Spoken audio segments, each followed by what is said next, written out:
যত গুনাহ করেছে সব গুনাহরে আমি আল্লাহ সব দ্বারা ভরে দেব।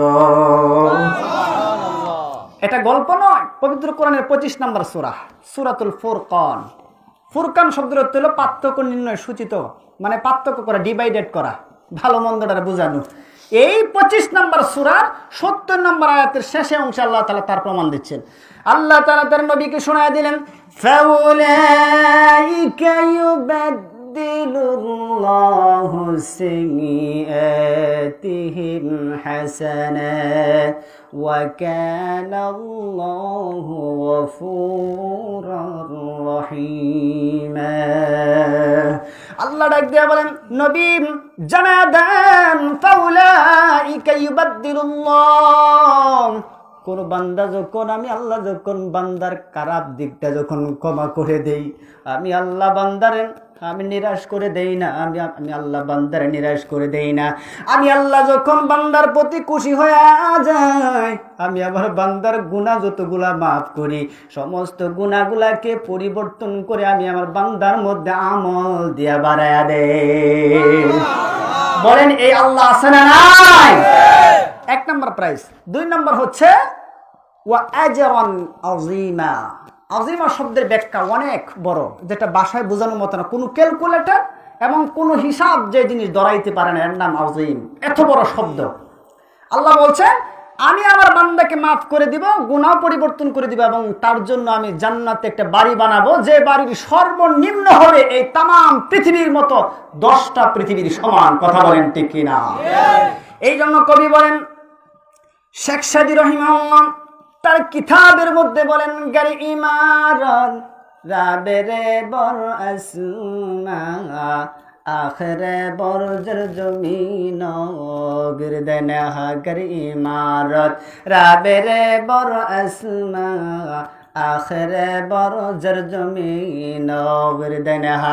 আকাশ পরিমাণ যদি সম পরিমাণ গড় বানাতে পারবে, বলো পৃথিবীতে এমন কোন মানুষ আছে নি তামাম পৃথিবীর মালিক হতে পারবে? কোন লোক আছে নাকি? কথা বলেন আছে নাকি? কিন্তু আমার আল্লাহ বলেন, জান্নাতের তুলনা এই পৃথিবীটা যদি 70 বার যদি বিক্রি করা হয়, তাহলে আমি আল্লাহ বান্দা তোরে আমি যে জান্নাত দিব, একটা ইটের দামও তামাম পৃথিবীটা 70 বারে বিক্রি করলেও হবে না। বলেন আমরা আল্লাহকে ডাকতে চাই কি চাই না? জোরে শুনে আওয়াজ করে বলেন আল্লাহু আকবার। আমার আলোচনার বিষয় কিন্তু এটা না, হগলে মাত্র আমার ফিনিশিং আছে, মাত্র আলোচনা শেষ থাক নাকি? আপনারা কি শুনবেন না মনোযোগ করে দেব? তা আমি আপনাদের সামনে যে আয়াতটা তেলাওয়াত করেছি, এই আয়াতের বিষয়টা কিন্তু এটা না। শুধু আমি আপনাদের সাথে এটা শোনাইলাম এই কারণেই, এই কারগুজারিটা শোনাইলাম এই কারণেই যেন আপনাদের মুখ থেকে আওয়াজ বের হয়। কারণ আওয়াজ বের হলে বক্তা শ্রোতার কানে ঠিক থাকলেই যা শুনবেন তা ব্রেনে ঢুকবে, আর ব্রেনে ঢুকলে আমল করাটা সহজ হবে। আমি মনে করি শুধু পাগলের মতো দূরে কানো দূরে উড়া দূরা সিধাইলে কোনো লাভ নেই। লাভ আছে কোনো? তা আমি আপনাদের সামনে তেলাওয়াত করেছি পবিত্র কোরআনের 18 নম্বর সূরা। কত নম্বর সূরা? সূরার নাম হচ্ছে সূরাতুল কাহফ। সূরার নাম কি? সূরাতুল কাহফ। 18 নম্বর সূরা, এর একবারে শেষে 110 নম্বর আয়াতের একদম শেষে, মানে এই সূরার একবার শেষে, এর থেকে আমি সামান্য তেলাওয়াত করেছি। মানে মূল মাকসাদ হচ্ছে, আমার আলোচনা ট্রফিস হচ্ছে, আমরা যে এত রাতে বসলাম, অথবা এই শীতের দিনে উজু করে নামাজ পড়ি, কোন কারণে করি, এই কারণটা উল্লেখ করে। যদি বান্দা 2টা আমল করতে পারে, তাহলে বান্দা এই 2 চোখ দিয়ে আল্লাহরে স্বয়ং নিজ চোখে দেখবে। আল্লাহু আকবার। বলেন আল্লাহরে দেখতে চান কি চান না? আজকে আমার আলোচনার বিষয়টা কিন্তু এটাই, যে আল্লাহকে দেখার সহজ কৌশল, সহজ আমল। আপনারা কি শুনবে? আমার আলোচনা কিন্তু কঠিন হইব, কিন্তু মন থেকে বুঝান লাগবে, তে সহজ হইব। আর যদি আপনারা বলেন যে হুজুর গল্প বলেন, বহুত গল্প পারি, কোনো সমস্যা নেই। একবার ঘটনা হচ্ছে, আমরা আলোচনার বিষয়টা কি? আল্লাহকে দেখার সঠিক আমল। তাহলে আল্লাহ তাআলা এখানে বলছেন, ফামান কানা ইয়ারজু লিকা রাব্বিহি, কেউ যদি তার রব আল্লাহরে দেখতে চা, কারে দেখতে চা? আচ্ছা, আল্লাহরে দেখা কি সহজ? আপনারা একটা ঘটনা শুনছেন, মূসা আলাইহিস সালাম আল্লাহকে দেখতে চেয়েছিল, কিন্তু উনি কি দেখতে পেরেছিলেন?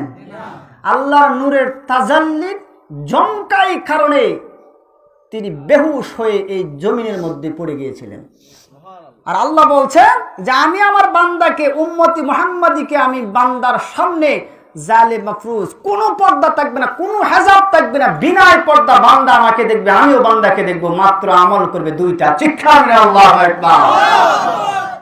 কোনো পর্দা থাকবে না। কোরআন বলছে, ওপেন সিক্রেট করে কোরআন আমাদেরকে জানাচ্ছে। কারণ আমরা এমন এক নবীর উম্মত, যে নবীর বিষয়ে কোরআনের আলোচনা করলে অনেক লম্বা কথা। তাহলে আমরা এই নবীর উম্মত হিসাবে আমরা দুইটা কাজ করব। ফামান কানা ইয়ারজু লিকা রাব্বিহি ফালইআমাল আমালান সালিহা। এক নাম্বার হচ্ছে আমলে সালেহ আদায় করব। দুই নম্বরে ওয়ালা ইউশরিক বিল্লাহ, ইবাদত যিনি করবে আল্লাহর সাথে শিরিক করবে না।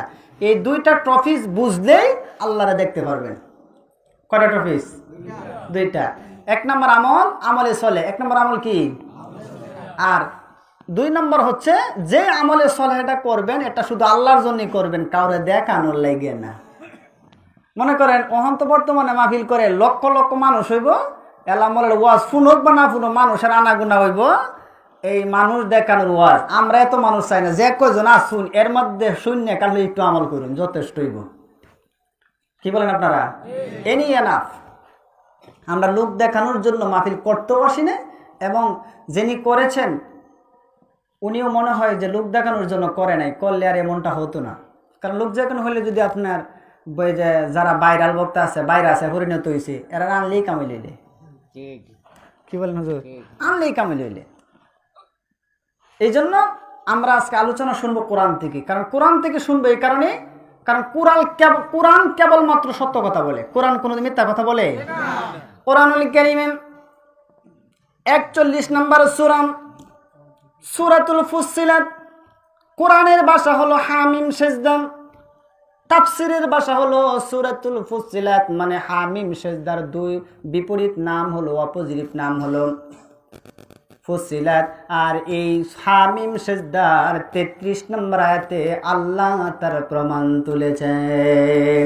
আল্লাহ তাআলা বলেন, وَمَنْ أَحْسَنُ قَوْلًا مِّمَّنْ دَعَا إِلَى اللَّهِ وَعَمِلَ صَالِحًا وَقَالَ إِنَّنِي مِنَ الْمُسْلِمِينَ।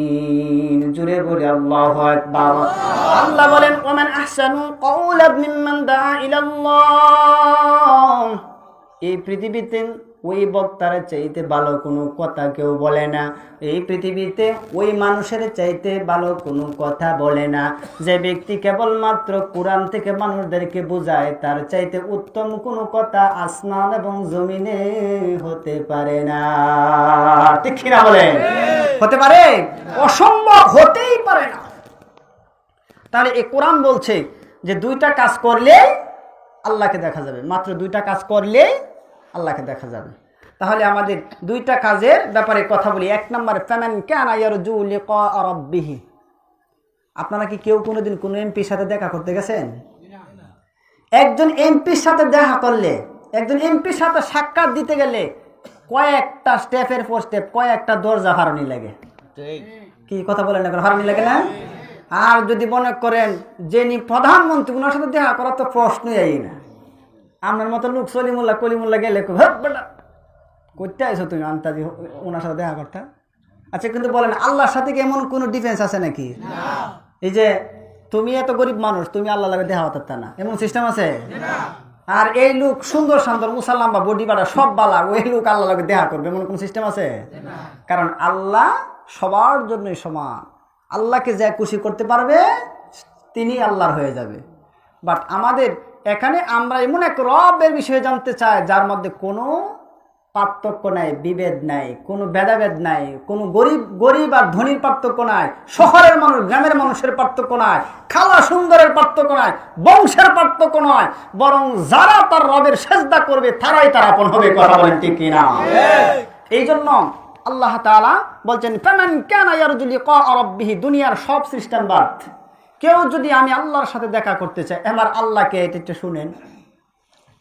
আল্লাহর পরিচয় দিতে গিয়ে আল্লাহ তাআলা বলছেন পবিত্র কোরআনুল কারীমের 2 নম্বর সূরা সূরাতুল বাকারা 28 নম্বর আয়াতে কারিমার মধ্যে আল্লাহ তাআলা তার পরিচয়টা আল্লাহ তাআলা এইভাবে তুলে ধরছেন যে আল্লাহ রব কাকে বলতেছেন, রব কারে শোনাইতেছেন, রবকে আল্লাহ তাআলা জানান। আল্লাহ তাআলা বলেন কাইফা তাকফুরুনা বিল্লাহি ওয়া কুনতুম আমওয়াতান فأحياكم ثم يميتكم ثم يحييكم ثم إليه ترجعون জোরে বলি আল্লাহু আকবার। আল্লাহ বলেন কাইফা তাকফুরুনা বিল্লাহ, তোমরা কিভাবে রে বান্দা আমি আল্লাহরে অস্বীকার করো, আমি আল্লাহকে তোমরা মানতে চাও না, তোমরা আমি আল্লাহর কথাগুলো শুনতে চাও না। কারণ তুমি যখন তোমার মায়ের পেটে যখন তুমি ছিলে, বেরি ইন্টারসিরকিয়ার ইউনিটের ভিতরে যখন তুমি ছিলে রে বান্দা, তখন তোমাকে পৃথিবীর কেউ তোমাকে জানতো না, কেউ শুনতো না। এমনকি যখন তোমার মায়ের পেটের ভিতরে যখন তুমি ছিলে রে বান্দা, আমি আল্লাহ যখন তোমার মায়ের পেটের ভিতরে যখন আমি আল্লাহ তোমাকে রূহ সঞ্চালন করলাম, তোমার যখন খাদ্যের প্রয়োজন হলো, তোমার মা তোমার পেটের খাদ্য দেয় নাই, তোমার বাবা তোমার খাদ্য সরবরাহ করে নাই, এমনকি দুনিয়ার কোনো এমপি মন্ত্রী তোমার খাদ্য মায়ের পেটের ভিতরে সরবরাহ করতে পারে নাই। বরং আমি এমন আল্লাহ, এমন রব, আমি আল্লাহ তোমার মায়ের পেটের ভিতরে বেরি ইন্টারসিরকিয়ার ইউনিটের ভিতরেও যেখানে তোমার কোনো নাম ছিল না, পরিগণিত ছিল না, কেউ তোমাকে মানুষ বলে চিনত না, আমি আল্লাহ তখনও তোমারে ভালোবেসে তোমার মায়ের পেটের ভিতরে আমি আল্লাহ তোমারে বাঁচাইছি। ঠিক কিনা বলেন? ওই আল্লাহ বলেন কাইফা তাকফুরুনা বিল্লাহ, ও আমার বান্দা ওই জায়গা থেকে শুধু তাই নয়, কত প্রজেক্ট বের করে তোমারে দুনিয়ার মুখ আমি তোমারে বান্দা দেখাইলাম। কিন্তু বান্দা বলো রে বান্দা, তোমার মৃত্যু অবস্থায় ছিলে, কেউ তোমাকে জানতো না, কেউ তোমাকে চিনতো না, আমি আল্লাহ তোমাকে মৃত থেকে জীবিত করলাম। বান্দা তুমি আমার আল্লাহরে চিনো না, দুনিয়ায় আসার পর সামান্য শক্তি হয়েছে, এনার্জি হয়েছে, তুমি তোমার রবকে ভুলে গেলা। কিন্তু আমার আল্লাহ জানায়া দেন, ও বান্দা শুনে রাখো, যেইভাবে তোমাকে কেউ জানতো না, চিনতো না, তখনও তোমাকে যেমন পরিচয় ছিল না, এখন পরিচয় হয়েছে, আমাকে বলে গেছো। কিন্তু জেনে রাখো, আবার মরতে হবে, মরলে আবার ওই আল্লাহর দরবারে যাইতে হবে, কি হবে না? উনি হচ্ছেন রব।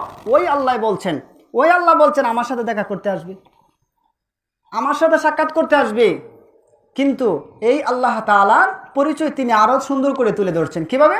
পবিত্র কোরআনে আল্লাহ তাআলা বলেন ইয়া আইয়ুহান নাসু উবুদু রাব্বাকুমুল্লাযী খালাকাকুম ওয়াল্লাযীনা মিন ক্বাবলিকুম লাআল্লাকুম تتقون الذي جعل لكم الأرض فراشا والسماء بناء وأنزل من السماء ماء فأخرج به من الثمرات رزقا لكم فلا تجعلوا لله أندادا وأنتم تعلمون জোরে বলি আল্লাহু আকবার।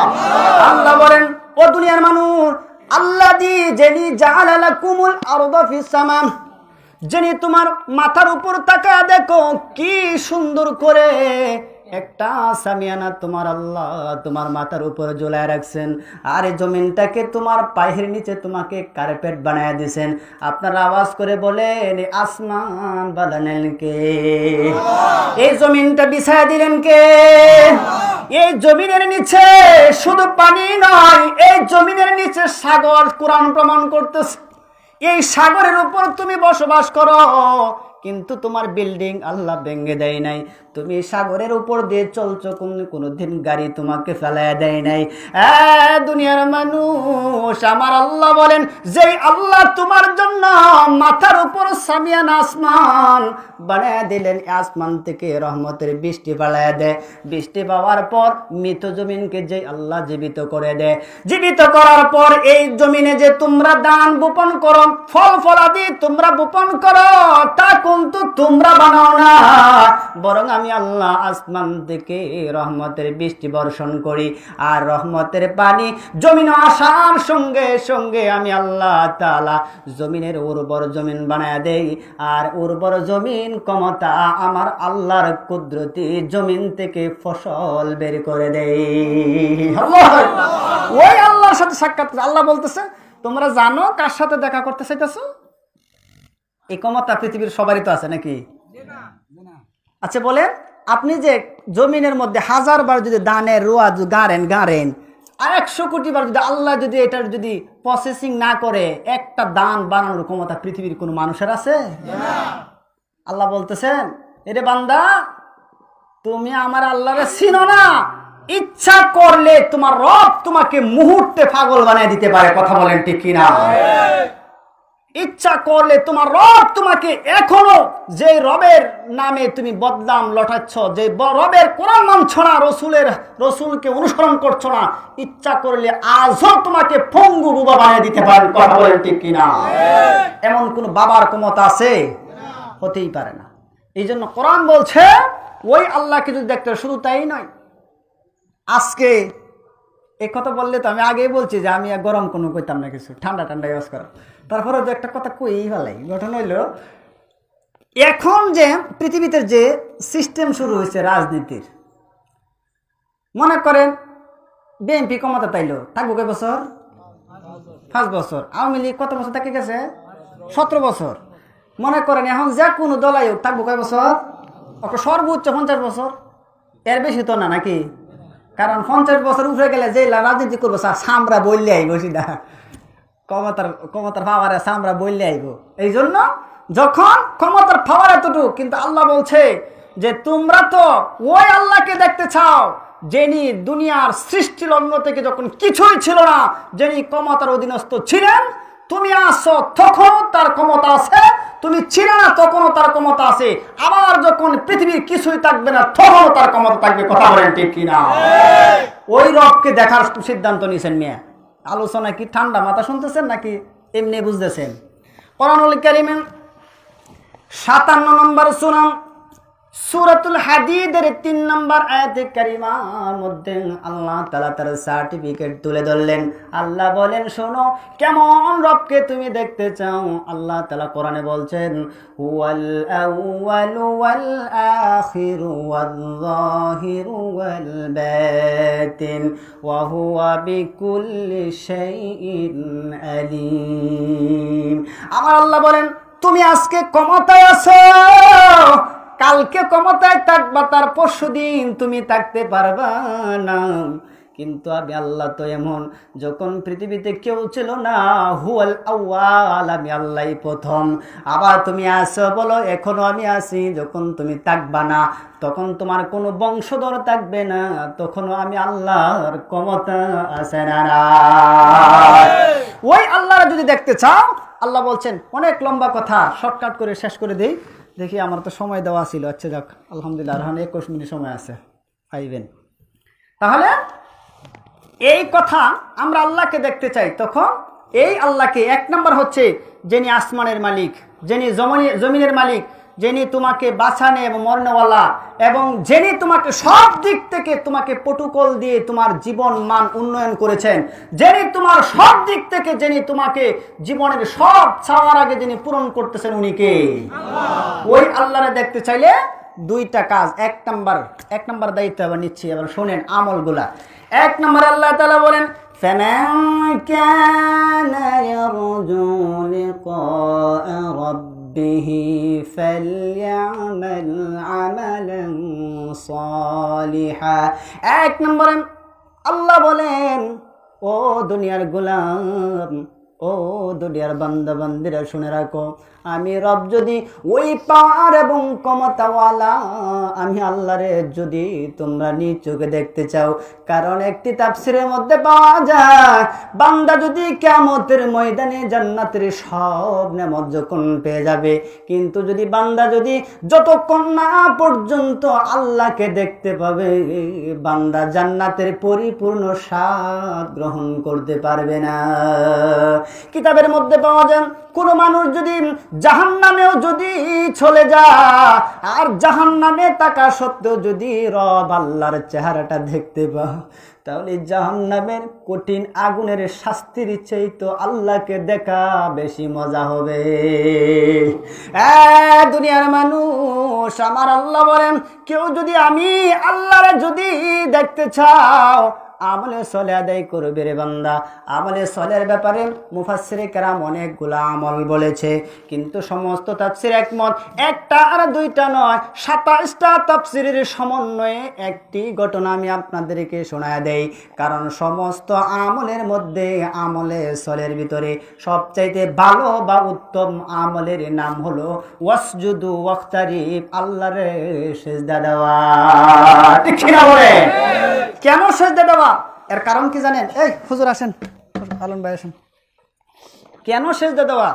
এর একটি ঘটনা আমি বিজ্ঞান থেকে শোনাই। কারণ আমার লেখাপড়ার বিষয়ে আমার গবেষণা ছিল কোরআন এবং সায়েন্সের উপর গবেষণা করা। কোরআন এবং সায়েন্সের উপর গবেষণা করে আল্লাহ তাআলা 30 পারা তাফসীর করাইছে। এবার আমি আপনাদেরকে এই যে ঘটনাটা, কেন আল্লাহ তাআলা ওয়াসজুদু ওয়াক্তারিব কেন বললেন, তার কারণ হচ্ছে, আমি একটা থিওরি দিচ্ছি, সেটা হচ্ছে নাসা, ইউএস, মার্কিন যুক্তরাষ্ট্রের বিজ্ঞানীরা বলছেন। আচ্ছা বলেন, এই মাথাটা কি নর্মাল? তো তাই না? কপালটা কি নর্মাল? এই কপালটা কি নর্মাল? এই কপালের এত দাম, এত মূল্য, এত সম্মান, এত ইজ্জত আপনি যদি বুঝেন, তাহলে আপনার তামাম পৃথিবী ধ্বংস হবে, কিন্তু কোনোদিন এই মাথা কারোর সামনে নত হবে না। কথা বলেন ঠিক কিনা? কারণ ফাসআলু আহলা যিকর ইন কুনতুম লা তা'লামুন, কোরআন বলছে, হে দুনিয়ার মানুষেরা, তোমরা যা জানো না, ব্যাক কলার মতো কাজ করো না, জ্ঞানীদের কাছ থেকে জানো, তারপরে দিয়ে মানো। কোরআন বলতেছেন। এবার আপনাদের আসেন, কেন আল্লাহ তাআলা এই মাথার নত করার কথা শুধু আল্লাহরে বলছেন, তার কারণটা কি? আমি আপনাদেরকে একটি থিওরি দিই। যারা এখানে আসছেন অধিকাংশ মানুষ হাতি দেখছেন কি দেখেন না? বলেন, হাতি দেখেছেন কি দেখেন না? এমন মানুষ এখানে আছে না? আচ্ছা, হাতি কি আমরা থেকে ওজনে কম না? আমার মতো, আমি যে বেটা ওয়াজ করতেছি, আমার মতো কত ওজন হইব? আমার মতো মনে হয় যে হাতি দুই হাতি দুই লেজ হইলে যথেষ্ট হইব, আর কিছু লাগবে না, এর চেয়ে বেশি ওজন হইব। এই এত বড় হাতি, দেহর দিক থেকে তুলনা করলে হাতির চাইতে বড় কোনো প্রাণী নেই। কথা বলেন ঠিক কিনা? আল্লাহর নবী, যিনি বিজ্ঞানীর জনক ছিলেন, Muhammad Superman is the world, Muhammad সাল্লাল্লাহু আলাইহি ওয়াসাল্লাম বলেন, হাতির দিক থেকে এত বড় প্রাণী